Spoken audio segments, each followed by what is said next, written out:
칠흑 같은 어둠이 내려앉은 방 안, 코끝을 찌르는 비릿한 혈향이 진동하고 있었다. 그것은 도축장에서나 맡을 법한 역겨운 짐승의 피냄새였으나 허씨 부인의 입가에는 기괴하리 많지 서늘한 미소가 번지고 있었다. 그녀의 손에는 껍질을 흉측하게 벗겨낸 커다란 쥐 한 마리가 들려 있었는데 붉은 살점이 그대로 드러난 그 형상은 마치 갓 태어난 핏덩이와도 같아 보는 이의 오금을 저리게 만들기에 충분했다. 허씨는 숨소리조차 죽인 채 잠든 장화의 이불자락을 조심스럽게 들추었다. 내년이 아무리 고고한 척을 해도 이 짐승의 피 한 방울이면 천하의 몹쓸 계집이 되는 것은 순식간이니라. 그녀의 속삭임은 독사처럼 크른거렸고 끈적한 쥐의 사체는 순백의 이불 속 깊은 곳, 장화의 몸이 닿았던 온기가 남아있는 자리에 은밀히 밀어 넣어졌다. 바깥바람에 문풍지가 파르르 떨리며 마치 다가올 비극을 예고하듯 구슬픈 소리를 내었지만 깊은 잠에 빠진 장화는 자신의 침소에 끔찍한 재앙이 사리를 틀었다는 사실을 꿈에도 알지 못했다. 이튿날 아침 고요하던 배 좌수의 집안을 발칵 뒤집어 놓는 날카로운 비명소리가 터져나왔다. 허씨는 머리채를 산발한 채 마당으로 뛰쳐나와 통곡하며 배 좌수의 바지가랑이를 붙잡고 늘어졌다. 대감, 집안에 어찌 이런 망측한 병고가 있단 말입니까? 내 차라리 눈을 뽑고 귀를 막아 이 참상을 보지 말았어야 했습니다. 영문을 모르는 배좌수가 황급히 안방으로 들어서자 허씨는 짐짓 공포에 질린 표정으로 장화의 이불을 확 젖혀 보였다. 그곳에는 지난밤 허씨가 심어놓은 피가 흥건한 쥐의 사체가 마치 유산된 태아처럼 끔찍한 형상을 한 채 널브러져 있었다. 배좌수의 눈이 휘둥그레지며 입술이 파랗게 질렸다. 양반 가문의 교수가, 그것도 시집도 가지 않은 처녀가 아이를 낳아 죽이다니. 이는 가문의 명예를 송두리째 짓밟는 천인 공로할 사태였다. 허씨는 이 기회를 놓치지 않고 배 좌수의 귀에 독을 붓듯 속삭였다. 보십시오. 장화 저 계집이 밤마다 외간 남자와 통정하더니 기어이 사단을 냈습니다. 이 사실이 고을에 알려지면 대감의 체면은 땅에 떨어지고 우리 가문은 개만도 못한 취급을 받을 것입니다. 장화는 억울함에 가슴을 치며 바닥에 엎드려 오열했다. 아버님, 아닙니다. 소녀는 결코 부정한 짓을 저지른 적이 없습니다. 저것은 제가 낳은 것이 아니옵니다. 누군가 저를 모함하려는 흉계이오니 제발 믿어주십시오. 그녀의 눈물은 구슬처럼 뺨을 타고 흘러내려 마루를 적셨으나 이미 허씨의 간교한 혀놀림에 눈과 귀가 멀어버린 배 좌수에게 딸의 호소는 들리지 않았다. 그는 수치심과 분노로 몸을 사시나무 떨듯 떨며 자신의 핏줄을 향해 차마 입에 담지 못할 저주를 퍼부었다. 평소 온화하던 아버지의 모습은 온데간데 없고 체면이라는 허울에 갇힌 괴물이 되어 딸을 노려보고 있었다. 허씨는 뒤에서 회심의 미소를 지으며 겁에 질린 장화의 어깨를 짓누르듯 감싸 안는 척하며 더욱 상황을 몰아갔다. 이 일을 어찌하면 좋겠습니까? 죽어 마땅한 죄이나 내 배 아파 낳지 않았어도 딸은 딸인 것을 남들 눈에 띄지 않게 외가로 보내어 몸조리나 시키는 것이 그나마 가문의 수치를 덮는 길이 아니겠습니까? 그것은 자비를 가장한 사형 선고나 다름없었다. 결국 배좌수는 허씨의 뜻대로 장화를 외가로 보내기로 결정했다. 하지만 그것은 단순한 외출이 아니었다. 허씨는 자신의 아들이자 장화의 이복 오라비인 장쇠를 은밀히 불러 끔찍한 지령을 내렸다. 장화 전연이 살아있는 한 우리 모자의 앞길은 가시밭길이다. 가는 길에 깊은 물이 보이거든 쥐도 새도 모르게 처리하고 오너라. 실수했다가는 내 놈 목숨도 성치 못할 줄 알아라. 어미의 서슬퍼런 명령에 장쇠는 침을 꿀꺽 삼키며 고개를 끄덕였다. 길을 떠나는 장화의 발걸음은 천근만근 무거웠다. 그녀는 뒤에 남겨진 동생 홍련을 생각하며 차마 떨어지지 않는 발길을 옮겼다. 대문 기둥을 부여잡고 하염없이 눈물을 흘리는 홍련을 향해 장화는 억지로 미소를 지어 보이며 말했다. 홍련아, 울지 마라. 언니가 잠시 다녀오는 길이니 그동안 부디 몸성이 잘 지내고 있어야 한다. 아버님 잘 모시고 그것이 동생과의 마지막 작별 인사가 될 줄은 꿈에도 모른 채 장화는 장쇠의 재촉에 밀려 정든 집을 나섰다. 하늘은 잔뜩 찌푸려 금방이라도 비를 뿌릴 듯 음산했고 불어오는 바람은 칼날처럼 장화의 옷깃을 파고들었다. 마을을 벗어나 인적 없는 산길로 접어들수록 장쇠의 눈빛은 짐승처럼 번들거리기 시작했다. 숲은 깊고 어두웠으며 까마귀 떼가 하늘을 맴돌며 불길한 울음소리를 내뱉었다. 장화는 본능적으로 느껴지는 공포에 몸을 떨며 장쇠의 뒤를 따랐다. 오라버니, 외갓집으로 가는 길이 어찌 이리 험하고 낯설기만 합니까? 방향이 잘못된 것은 아니온지요? 장화의 떨리는 물음에 장쇠는 대답 대신 거친 숨을 몰아쉬며 걸음을 재촉할 뿐이었다. 그들이 도착한 곳은 검푸른 물이 넘실대는 깊은 연못, 낙동강으로 이어지는 지류가 휘돌아 나가는 곳이었다. 수면 위로 피어오르는 물안개는 마치 저승으로 가는 길을 안내하듯 몽환적이면서도 소름 끼치는 분위기를 자아내고 있었다. 장쇠는 멈춰서서 주위를 살피더니 보찜을 내려놓고 서서히 장화에게 다가왔다.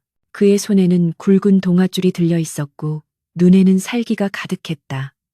장화야, 나를 원망하지 마라. 어머니의 명이 지엄하시니 나로서도 어쩔 도리가 없구나. 그제야 모든 것을 깨달은 장화는 털썩 주저앉으며 장쇠의 바짓가랑이를 잡고 애원했다. 오라버니, 제발 목숨만은 살려주세요. 제가 죽으면 불쌍한 우리 홍련이는 누가 돌본단 말입니까? 아버님께 다시 한번 말씀드려 주세요. 제 결백은 하늘이 알고 땅이 압니다. 장화의 절규는 숲속의 정막을 찢어 놓았지만 장쇠의 귀에는 들리지 않았다. 그는 무자비하게 장화의 손을 뿌리치고 그녀의 몸을 거칠게 밀어붙였다. 연못과 벼랑 끝으로 몰린 장화는 두려움에 질려 뒷걸음질 쳤으나 발밑에 흙이 부서져 내리며 차가운 물살이 그녀를 기다리고 있음을 알렸다. 어머니가 너를 살려두면 우리 집안이 망한다고 하셨다. 네가 죽어야 우리 모두가 산다. 장쇠는 마지막 힘을 다해 장화의 가냘픈 몸을 연못을 향해 떠밀었다. 짧은 비명과 함께 장화의 몸이 허공을 갈랐고 이내 풍덩하는 소리와 함께 검푸른 물속으로 빨려 들어갔다. 차가운 물이 폐부로 쏟아져 들어오며 장화의 의식은 점차 흐려져 갔다. 그녀는 살기 위해 발버둥 쳤지만 깊은 물은 폐처럼 그녀를 놔주지 않았다. 수면 위로는 그녀가 신었던 꽃신 한 짝만이 덩그러니 떠올라 주인을 잃은 슬픔을 토해내듯 빙글빙글 돌고 있을 뿐이었다. 장쇠는 물속에서 올라오는 기포가 완전히 사라질 때까지 벼랑 끝에 서서 지켜보았다. 죄책감보다는 임무를 완수했다는 안도감이 그의 비열한 얼굴을 스쳐 지나갔다. 그러나 그 순간 물속에서 기이한 소리가 들려왔다. 그것은 바람소리 같기도 하고 여인의 울음소리 같기도 한 섬뜩한 소리였다. 갑자기 연못 한가운데서 회오리가 치더니 물이 핏빛으로 붉게 물들기 시작했다. 장쇠는 기겁하여 뒷걸음질 치다가 엉덩방아를 태섰다. 이게 무슨 조화란 말인가. 그는 혼비백산하여 짐도 챙기지 못한 채 도망치듯 산을 내려갔다. 뒤도 돌아보지 않고 달리는 그의 등 뒤로 억울하게 죽은 장화의 원혼이 서린 차가운 바람이 맹수처럼 쫓아오고 있었다. 집으로 돌아온 장쇠는 허씨에게 장화가 물에 빠져 죽었다고 고했다. 물론 자신이 밀었다는 말은 쏙 빼고 장화가 스스로 부끄러움을 이기지 못해 투신한 것처럼 꾸며대었다. 어머니, 그년이 글쎄 제 죄를 뉘우친다며 스스로 물에 뛰어드는데 제가 말릴 새도 없었습니다. 허씨는 속으로 쾌재를 부르며 겉으로는 통곡하는 시랩을 했다. 아이고, 이 불효막심한 것, 제 아비 얼굴에 먹칠을 하고 가더니 끝내 지옥으로 떨어지는구나. 배 좌수는 딸의 비보를 전해 듣고는 말문이 막혀 그저 하늘만 쳐다볼 뿐이었다. 가슴 한구석이 뻥 뚫린 듯한 상실감이 밀려왔지만 가문의 명예를 더럽힌 딸이라는 생각에 애써 눈물을 삼켰다. 그러나 그날 밤부터 배 좌수의 집에는 기이한 일들이 벌어지기 시작했다. 밤마다 지붕 위에서 기와장이 떨어지는 소리가 들리고 우물가에서는 여인의 구슬픈 울음소리가 끊이지 않았다. 하지만 그 누구보다도 고통스러운 것은 홀로 남겨진 홍련이었다. 언니가 떠난 후 식음을 전폐하고 기다리던 홍련은 밤마다 언니가 물에 젖은 채 나타나 홍련아, 춥다. 너무 춥구나 라고 속삭이는 악몽에 시달리며 서서히 말라가고 있었다. 동짓달 기나긴 밤, 뼛속까지 파고드는 한기가 배 좌수의 집안뜰을 휘감고 있었다. 장화가 떠난 후 홍련의 삶은 지옥불에 떨어진 죄인보다 더한 고초의 연속이었다. 계모허 씨는 홍련에게 숨 쉴 틈조차 주지 않았다. 엄동설 안에 얇은 배옷 한 벌만 걸치게 하고는 얼음이 꽝꽝 언개울가로 내몰아 빨래를 시키는가 하면 식은 밥 한 덩이조차 아까워하며 끼니를 거르기 일쑤였다. 홍련의 고운 손등은 터져서 붉은 피가 배어나왔고 뺨은 야위어 광대뼈가 앙상하게 드러났다. 하지만 육신의 고통보다 홍련을 더욱 미치게 만드는 것은 사무치는 그리움이었다. 빨래 방망이를 두드릴 때마다 마당을 쓸 때마다 언니의 환영이 아른거렸다. 홍련아, 춥지 않으냐.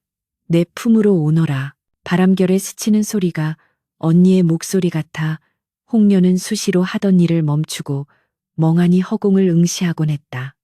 그럴 때마다 허씨의 매서운 회초리가 홍련의 등짝을 후려쳤다.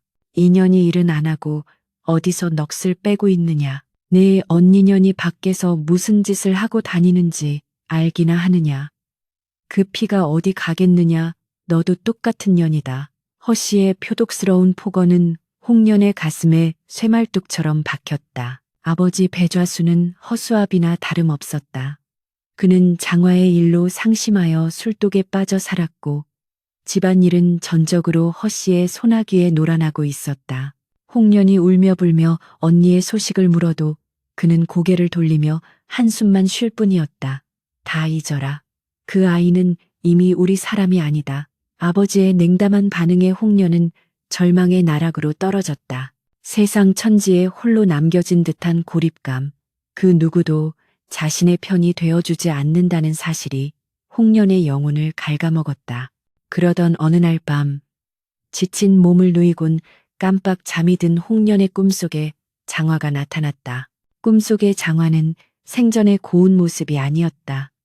머리카락은 물미역처럼 젖어 축 늘어졌고 입술은 보랏빛으로 질려 있었으며 온몸에서 뚝뚝 물이 떨어지고 있었다. 그녀의 주변에는 푸르스름한 귀화가 맴돌고 있어 보는 것만으로도 소름이 끼쳤다.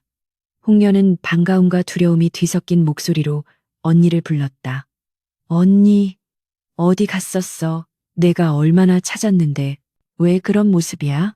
장화는 슬픈 눈으로 홍련을 바라보며 피울음을 토해냈다. 홍련아, 억울하다, 원통하다. 나는 외가에 가지 못했다. 장쇠 오라비가 나를 깊은 연못에 밀어넣어 물고기 밥이 되게 하였다. 장화의 목소리는 마치 깊은 우물 속에서 들려오는 것처럼 울리고 있었다. 어미와 오라비가 흉계를 꾸며 나를 죽였으니 이 원한을 어찌 갚으란 말이냐. 홍련아, 나 혼자서는 너무 춥고 무섭구나. 네가 보고 싶어 견딜 수가 없다. 장화가 피눈물을 흘리며 손을 뻗자 홍련은 그 차가운 손을 맞잡으려 허우적거리다 잠에서 깨어났다. 식은땀이 비오듯 쏟아졌고 심장은 터질 듯이 뛰고 있었다. 방 안에는 여전히 비릿한 물냄새가 희미하게 남아 있었다.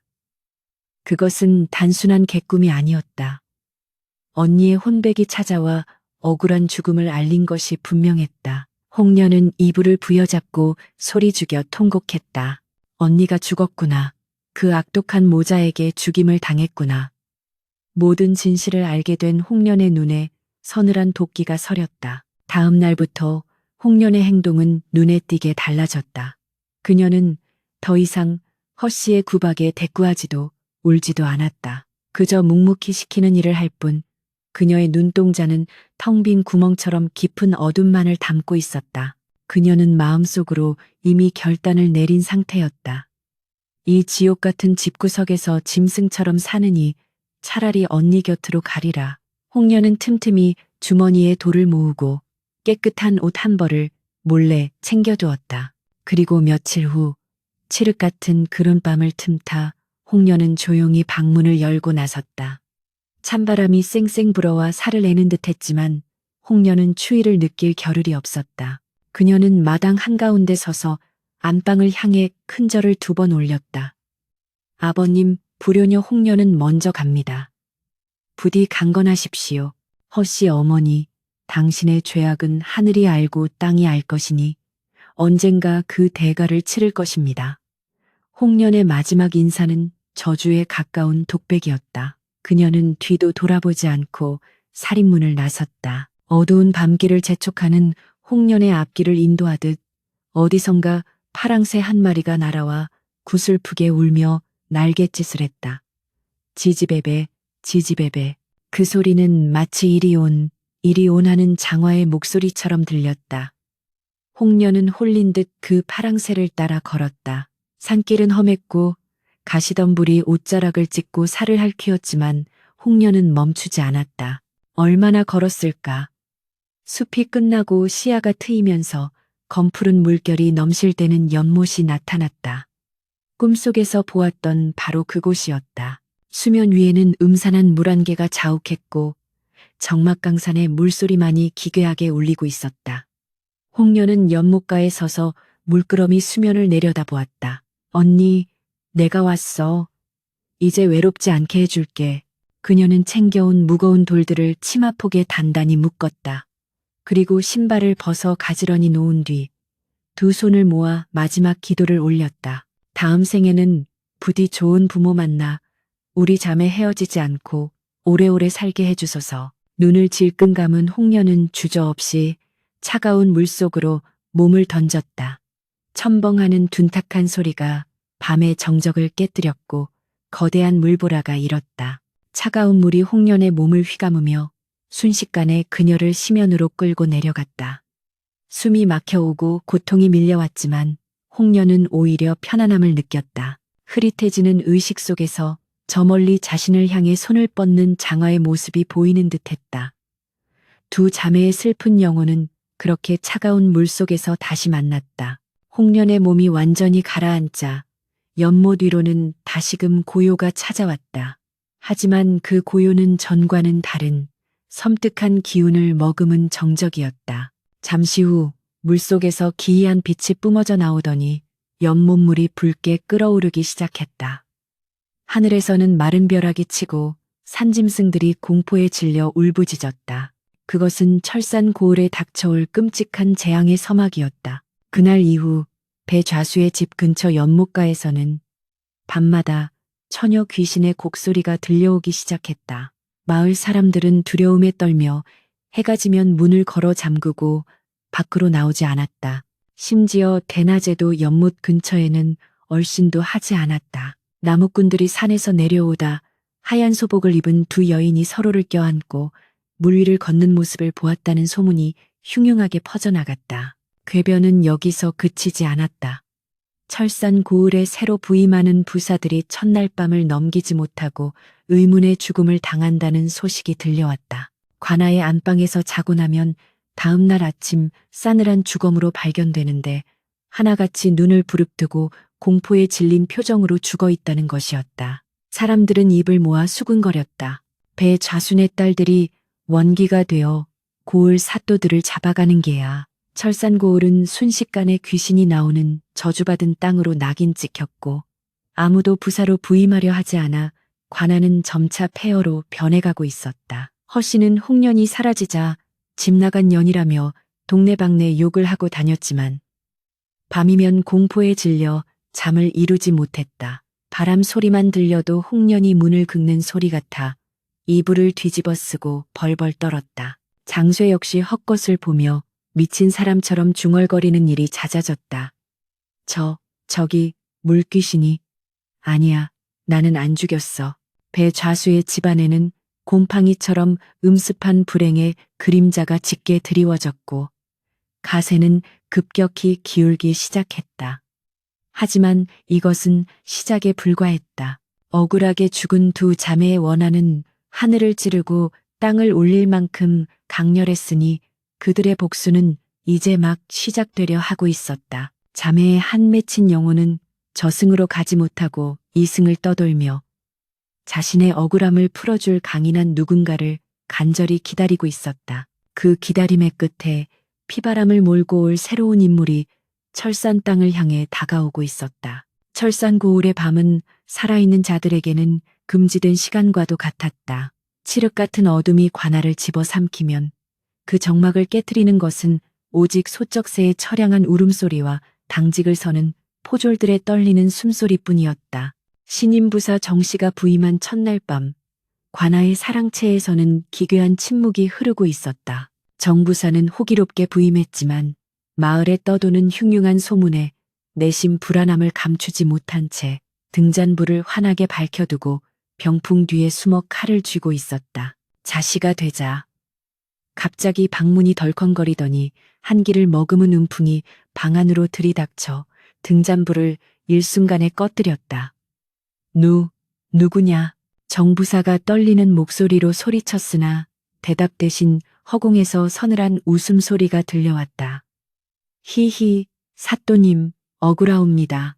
어둠 속에서 불쑥 나타난 것은 머리를 풀어헤친 두 여인의 형상이었다. 눈도 코도 없는 달걀 귀신처럼 흐릿하던 형상은 이내 피눈물을 흘리는 흉측한 몰골로 변하여 정부사의 코앞으로 들이닥쳤다. 으악, 단말마의 비명과 함께 정부사는 거품을 물고 뒤로 넘어갔다. 다음 날 아침, 싸늘한 주검으로 발견된 그의 눈은 공포에 질려 감지 못한 채 허공을 노려보고 있었다. 이러한 변고가 한두 번이 아니었다.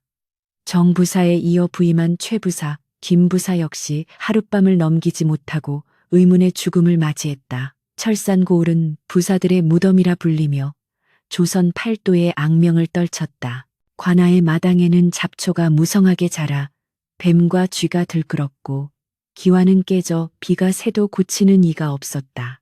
이방과 아전들은 해만 떨어지면 도망치듯 퇴근하여 관아는 그야말로 귀신들의 소굴이 되어가고 있었다. 조정에서도 이 문제를 심각하게 받아들였다.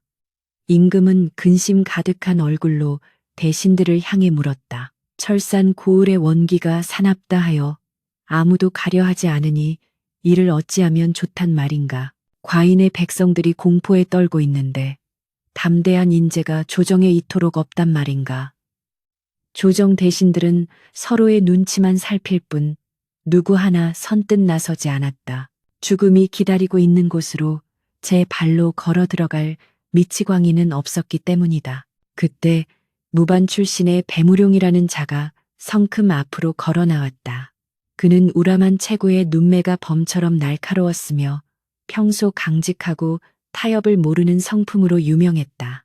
배무룡은 쩌렁쩌렁한 목소리로 임금에게 고했다. 전하, 소신이 비록 재주 없는 무부이오나 귀신 따위가 무서워 국법이 닿지 않는 곳이 생겨서는 아니 된다고 생각하옵니다.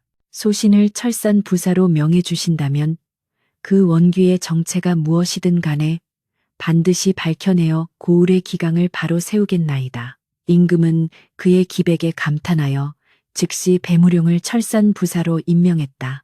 사람들은 배무룡을 보며 혀를 찼다. 아까운 장수 하나가 또 죽으러 가는구나. 제 아무리 천하장사라 한들 눈에 보이지 않는 귀신을 칼로 벨 수 있겠는가. 그러나 배무룡은 비웃음을 뒤로 한 채 담담히 보찜 하나만 챙겨 철산으로 향했다. 철산에 도착한 배무룡의 눈에 비친 고을의 풍경은 참담하기 그지없었다. 거리는 대낮임에도 인적이 드물었고 마주치는 백성들의 눈에는 생기 대신 두려움과 불신이 가득했다. 관아에 들어서자 이방들이 사색이 되어 달려나와 읍소했다. 사또나리, 오시느라 고생 많으셨습니다. 하오나 이곳 내하에서는 주무시면 아니 됩니다. 읍성 밖에 안전한 객사를 마련해 두었으니 그곳으로 가시지요. 이방들은 배무룡이 오늘 밤 죽어 나갈 것을 기정사실로 여기고 있었다. 하지만 배무룡은 코웃음을 쳤다. 허튼 소리. 고을의 수령이 관아를 비우고 객사에서 잠을 청한다니 그게 무슨 해괴한 법도냐. 나는 오늘부터 이곳 내하에서 진무를 볼 것이니 그리 알라. 아전들이 기겁하여 말렸으나 배무룡의 서슬퍼런 호통에 물러날 수밖에 없었다. 그는 내하의 가장 큰 방을 깨끗이 치우게 하고 촛불을 대낮처럼 밝혀놓으라 명했다. 밤이 깊어지자 관아의 모든 사람들은 도망치듯 빠져나갔고 넓은 관아에는 오직 배무룡 홀로 남게 되었다. 그는 갑옷을 입는 대신 평상복을 단정히 차려입고 책상 위에 촛불 4자루를 켜둔 채 중용을 읽기 시작했다. 밤바람이 문풍지를 때리며 윙윙거리는 소리가 마치 수천 명의 귀신이 속삭이는 듯 했으나 배무룡의 자세는 흐트러짐이 없었다. 시간은 흘러 삼경에 이르렀다. 갑자기 사방이 쥐 죽은 듯 고요해지더니 책상 위에 촛불들이 일제히 파르르 떨리며 푸른 빛으로 변했다. 방 안의 온도가 급격히 떨어져 입김이 서릴 정도가 되었고 어디선가 비릿한 물냄새가 진동하기 시작했다. 배무룡은 책장을 넘기던 손을 멈추고 조용히 고개를 들었다. 올 것이 왔구나. 그는 마음속으로 되뇌며 흔들리는 촛불을 응시했다. 그때였다. 삐그덕. 굳게 잠가두었던 방문이 저절로 열리며 음산한 안개가 방 안으로 밀려 들어왔다. 안개 속에서 희미한 형체가 나타났다. 하나가 아니었다. 둘이었다. 물에 흠뻑 젖은 소복을 입은 두 여인이 머리를 산발한 채 허공에 둥둥 떠서 배무룡을 향해 다가오고 있었다. 그녀들의 피부는 물에 불어 터진 듯 창백했고 목에는 시퍼런 멍자국이 선명했다. 일반적인 사람이라면 그 자리에서 기절했을 끔찍한 모습이었다. 여인들은 기괴한 곡소리를 내며 배무룡의 코앞까지 다가와 핏발선 눈으로 그를 노려보았다. 보통의 부사들이 심장마비로 죽었던 바로 그 순간이었다.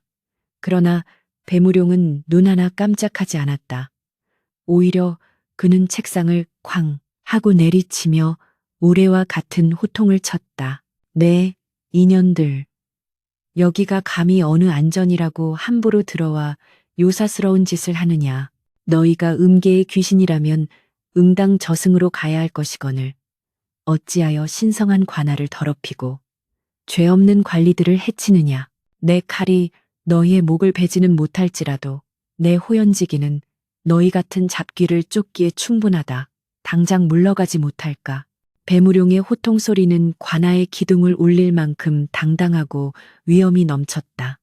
귀신들은 예상치 못한 반응에 흠칫 놀라 뒷걸음질 쳤다. 그동안 만난 사내들은 모두 자신들의 모습만 보고도 혼비백산하여 목숨을 잃었는데 눈앞에 이 사내는 태산처럼 꿈쩍도 하지 않을 뿐더러 오히려 자신들을 꾸짖고 있었다. 귀신들의 흉측했던 얼굴이 서서히 일그러지더니 본래의 슬픈 처녀의 얼굴로 돌아왔다.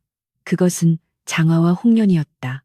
언니 장화가 떨리는 목소리로 입을 열었다. 사또님, 죽을 죄를 지었습니다. 저희는 사람을 해치려는 악귀가 아니옵니다. 다만 억울함이 골수에 사무쳐 그 한을 풀어줄 분을 찾고자 나타난 것인데 앞선 부사님들이 심약하여 저희 모습을 보고 놀라 변을 당한 것입니다.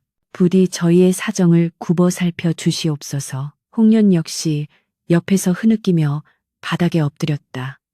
사또님, 저희 자매의 원하는 하늘에 닿고 땅을 적십니다. 흉악한 계모와 비정한 오라비에게 죽임을 당하여 차가운 물속에 수장되었으나 그 누구도 저희의 죽음을 밝혀주지 않았습니다.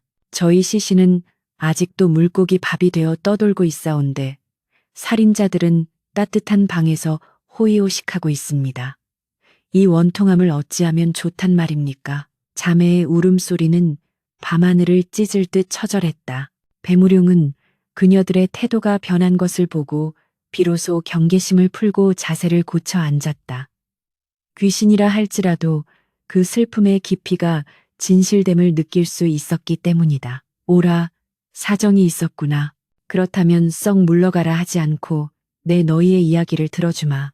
대체 무슨 일이 있었던 것이냐?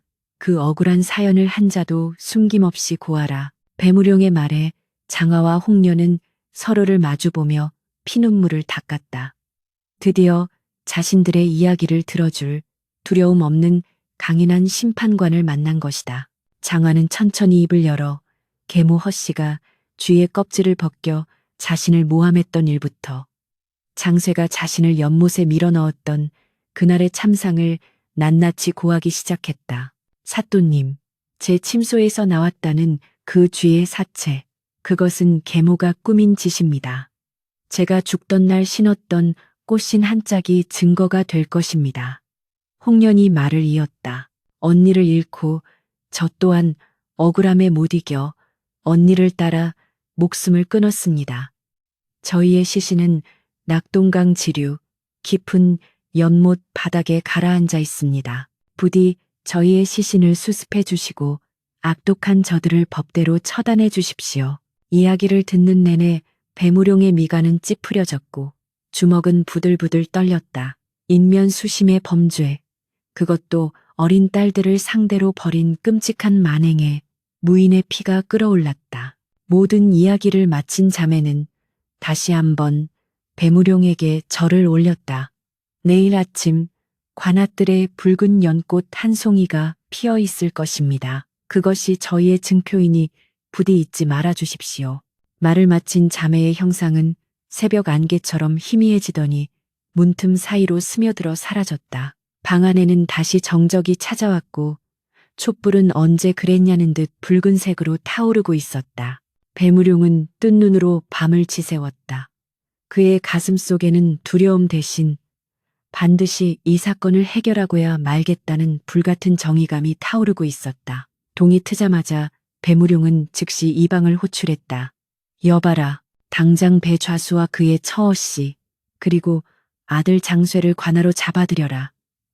내 친히 물어볼 것이 있다. 관아의 아침 공기를 가르는 그의 명령은 서리발처럼 차갑고 단호했다. 동이 트자마자 철산 관아의 육모 방망이를 든 나졸들이 호랑이 같은 기세로 배좌수의 집을 들이닥쳤다. 고요하던 새벽의 정적을 깨는 와장창 문 부수는 소리와 함께 안방에서 자고 있던 허씨와 장쇠는 속옷 차림으로 질질 끌려 나왔다. 허씨는 산발한 머리를 흔들며 악을 써댔다. 이놈들아, 여기가 어느 안전이라고 함부로 행패냐. 나는 양반집 안방마님이다. 내 몸에 손을 대고도 무사할 줄 아느냐. 그녀의 고함 소리는 돼지 멱다는 소리처럼 시끄러웠으나 나졸들은 들은 채도 하지 않고 그녀를 오랏줄로 꽁꽁 묶어 관아 마당에 패대기 쳤다. 영문을 모르는 배좌수 또한 사색이 되어 포승줄에 묶인 채 끌려왔다. 관아 마당에는 이미 소문을 듣고 몰려든 구경꾼들이 인산인해를 이루고 있었고 형틀 앞에는 서슬퍼런 칼날 같은 눈빛의 배무룡 부사가 떡하니 버티고 앉아 있었다. 그의 뒤로는 오색 깃발이 펄럭이고 있었지만 그보다 더 무시무시한 것은 배무룡의 온몸에서 뿜어져 나오는 살기였다. 그는 죄인들이 무릎 꿇리자마자 벼락 같은 호통을 쳤다. 네, 이놈들, 너희가 지은 죄를 하늘이 알고 땅이 알거늘 감히 고개를 쳐들고 있느냐. 배무룡의 위압감에 장쇠는 오줌을 지를 듯 떨었으나 천하의 악독한 허씨는 눈 하나 깜짝하지 않았다. 그녀는 오히려 고개를 빳빳이 들고 배무룡을 노려보며 표독스럽게 대꾸했다. 사또나리 죄라니요? 당치도 않습니다. 우리 집안에 우환이 있어 딸 자식들이 제 명을 못 살고 죽은 것이 어찌 부모의 죄란 말입니까? 억울하게 자식 잃은 어미를 위로하지는 못할 망정. 일이 짐승처럼 다루시다니 국법에 이런 법도가 있습니까? 허씨의 뻔뻔한 현올림은 청산유수와 같았다. 그녀는 자신을 비련의 어머니로 포장하며 장화가 부정을 저질러 아이를 낳고 자결했다고 눈물까지 짜내는 연기를 펼쳤다. 배자수 역시 옆에서 거들었다. 그렇습니다, 사또. 제 딸년이의 행실이 좋지 못해 가문의 수치가 될 일을 저질렀기에 부끄러워 말도 못 꺼내던 참입니다. 배무룡은 그들의 가증스러운 작태를 보며 입가에 싸늘한 조소를 띄었다. 호, 그래? 장화가 나왔다는 그 아이가 정말 있었단 말이냐? 허씨는 기회다 싶어 목소리를 높였다. 잊고 말고요. 그 흉측한 핏덩이가 증거로 남아 있습니다. 제가 혹시나 하여 그 더러운 것을 항아리에 담아 뒷마당에 묻어두었습니다. 원하신다면 당장이라도 가져와 보여드리지요. 허씨는 그 증거가 자신의 결백을 증명하고 장화를 영원히 매장할 비장의 무기라고 철석같이 믿고 있었다. 배무룡은 즉시 나졸들을 시켜 허씨가 지목한 곳을 파보게 하였다. 잠시 후 흙투성이가 된 낡은 항아리 하나가 관아 마당으로 옮겨졌다. 구경꾼들은 코를 막으며 뒤로 물러섰고 긴장감이 감돌았다. 배무룡은 자리에서 벌떡 일어나 항아리 앞으로 걸어 내려갔다. 이것이 네가 말한 그 부정한 증거란 말이냐? 허씨는 의기양양하게 고개를 끄덕였다. 그렇습니다. 보십시오. 저것이 바로 장한현이 낳은 핏덩이입니다. 배무룡은 뚜껑을 열고 그 안을 들여다보았다. 썩은 내가 진동하는 항아리 속에는 검붉은 핏물과 엉겨붙은 고깃덩어리 같은 것이 들어있었다. 얼핏 보면 유산된 태아처럼 보이기도 했다. 배무룡은 곁에 있던 칼을 뽑아들었다. 햇빛을 받아 번뜩이는 칼날이 허공을 갈랐다. 내년의 눈에는 이것이 사람의 자식으로 보이느냐? 내 오늘 그 추악한 눈을 뜨게 해주마. 배무룡은 단칼에 그 고깃덩어리의 배를 갈랐다. 푸욱 하는 소리와 함께 내용물이 쏟아져 나왔다.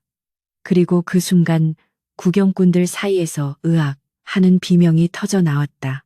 갈라진 뱃속에서 나온 것은 탯줄도 장기도 아니었다.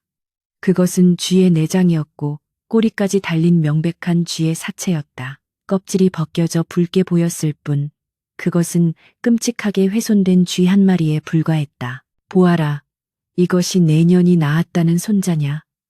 아니면 내년 뱃속에서 나온 것이냐?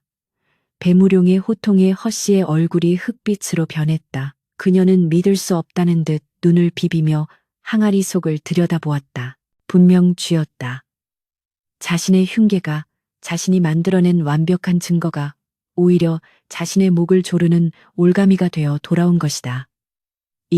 이건 말도 안 돼. 누군가 바꿔치게 한 것입니다. 모함입니다. 허씨는 발악하며 소리쳤지만 배무룡은 더 이상 그녀의 헛소리를 들어주지 않았다. 저 악독한 년을 형틀에 묶고 주리를 틀어라. 내년에 입에서 바른 말이 나올 때까지 뼈가 으스러지도록 칠 것이다. 나졸들이 달려들어 허씨의 사지를 비틀고 몽둥이 찜질을 시작했다. 악, 사람 살려, 억울해. 허씨의 비명소리가 관아를 뒤흔들었으나 그 소리에는 더 이상 거만함이 없었다. 그것은 단죄받는 죄인의 처절한 절규일 뿐이었다. 한편 옆에서 벌벌 떨고 있던 장쇠는 어머니가 고문을 당하고 쥐의 정체가 드러나자 정신이 붕괴되기 시작했다. 배무룡이 칼끝을 장쇠에게 겨누며 물었다. 자, 이제 네 차례다. 내 누이를 연못에 밀어 넣은 것이 너지? 사실대로 말하면 목숨만은 부지하게 해주마. 허나 거짓을 고하면 저 쥐꼴이 나게 될 것이다. 장쇠는 바지에 오줌을 지리며 바닥에 머리를 띠섰다. 사또님, 제가 했습니다. 죽을 죄를 지었습니다. 어머니가 시키는 대로 했을 뿐입니다. 장화 누님을 연못에 밀어넣고 홍련이는 스스로 물에 빠졌습니다. 장쇠의 입에서 줄줄이 자백이 쏟아져 나오자 배 좌수는 넋이 나간 사람처럼 주저앉았다. 뭐라? 내 놈들이 내 딸들을 죽였단 말이냐. 배 좌수는 그제야 자신이 헛똑똑이었음을, 자신의 무관심과 어리석음이 금쪽 같은 딸들을 사지로 몰아넣었음을 깨닫고 가슴을 치며 통곡했다. 하지만 이미 엎질러진 물이었다. 배무룡은 즉시 나졸들과 죄인들을 이끌고 문제의 연못으로 향했다. 장쇠가 지목한 그곳은 여전히 음산한 기운이 감돌고 있었다. 배무룡은 배를 띄우고 그물과 갈고리를 내려 시신을 수습하도록 명했다. 잠시 후 묵직한 것이 걸려 올라오기 시작했다. 사람들은 숨을 죽이고 지켜보았다. 물 위로 떠오른 것은 서로 꼭 껴안고 있는 두 자매의 시신이었다. 그런데 놀라운 일이 벌어졌다. 물속에 그토록 오래 잠겨 있었음에도 불구하고 자매의 시신은 조금도 부패하지 않았다. 마치 방금 잠든 사람처럼 피부는 뽀얗고 표정은 평온했으며 심지어 입고 있는 옷조차 생생한 색깔을 띠고 있었다. 살아생전의 고운 모습 그대로. 억울함을 호소하듯 두 눈을 뜬 채 물 밖으로 나온 자매를 보자 구경하던 마을 사람들은 너나 할 것 없이 눈물을 훔쳤다. 아이고, 저 불쌍한 것들, 저리 고운 아기씨들을. 배무룡은 자매의 시신 앞에 정중히 무릎을 꿇고 자신의 겉옷을 벗어 덮어주었다. 미안하다. 내 늦게 와서 너희의 고통을 이제야 덜어주는구나. 이제 편히 눈을 감거라. 그의 말이 떨어지기가 무섭게 신기하게도 부릅뜨고 있던 장화와 홍련의 눈이 스르르 감겼다. 그리고 그 순간 하늘에서 한 줄기 따스한 햇살이 내려와 자매의 시신을 비추었다. 마치 하늘이 그녀들의 억울함이 풀렸음을 축복하는 듯했다. 배무룡은 뒤를 돌아 포승줄에 묶인 허씨와 장쇠를 노려보았다. 허씨는 시신을 보고도 반성하기는커녕 고개를 돌리며 재수없는 년들 이라 중얼거렸다. 그 모습을 본 배무룡의 분노가 극에 달했다. 듣거라. 천륜을 어기고 어린 의붓딸들을 잔혹하게 살해한 허씨와 그의 동조한 장쇠는 능지처참에 처한다. 그 죄가 너무도 무겁고 흉악하여 사지를 찢어 고을 성문에 내걸어 만백성의 본보기로 삼을 것이다. 배무룡의 서슬퍼런 판결이 내려지자 허씨는 그제야 죽음의 공포를 느끼고 발버둥쳤다. 안 돼. 나를 죽이지 마라. 대감, 뭐하시오. 나 좀 살려주시오. 그녀는 배좌수를 향해 손을 뻗었으나 배좌수는 이미 실성한 사람처럼 허공만 바라보며 딸들의 이름을 부를 뿐이었다. 형장으로 끌려가는 허씨와 장쇠의 비명소리는 처참했으나 그 누구도 그들을 동정하지 않았다. 오히려 사람들은 돌을 던지며 욕설을 퍼부었다.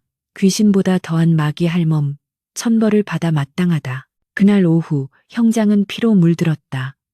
허씨와 장쇠는 끔찍한 고통 속에 생을 마감했고 그들의 죄악은 철산 고을의 역사에 씻을 수 없는 오명으로 남게 되었다. 배무룡은 자매의 시신을 수습하여 양지 바른 언덕에 고이 묻어주었다.